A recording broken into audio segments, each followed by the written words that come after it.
আশা করি সবাই ভালো আছেন। আজকে কথা বলবো যে অনেক ভাইয়েরা জানতে চান যে এয়ারপোর্ট ক্লিনারে কিভাবে কি যেতে পারেন বা কি ধরনের সুযোগ সুবিধা আছে।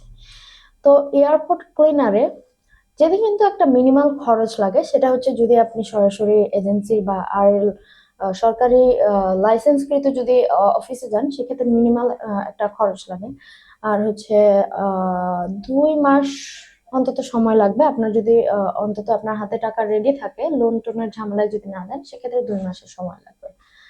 আর এয়ারপোর্ট ক্লিনারের স্যালারিটা মিনিমাম 1300 থেকে 1500 এরকম রেঞ্জের মধ্যে থাকে, এবং সেখানে আপনার থাকাটা দিয়ে দেয় এবং হচ্ছে আকামাটাও কোম্পানি করে দেয়, কিন্তু হচ্ছে আপনার মেবি খাবারটা ওনারা দিতেও পারে, নাও দিতে পারে।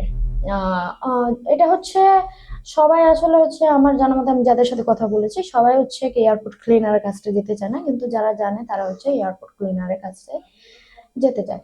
তো সেক্ষেত্রে হচ্ছে আপনারা যদি কোনোভাবে কোনো এজেন্সিতে কাজ করতে চান, সেক্ষেত্রে হচ্ছে আপনারা অবশ্যই যাচাই বাছাই করে নেবেন। আর আপনাদের যদি মনে হয় আমরা আপনাকে কোনোভাবে হেল্প করতে পারি, আপনারা হচ্ছে আমাদের সাথে কথা বলে বা আমাদের অফিসে ভিজিট করে আপনারা সিদ্ধান্ত নিতে পারেন এবং আলোচনা করতে পারেন আমাদের সাথে এসে।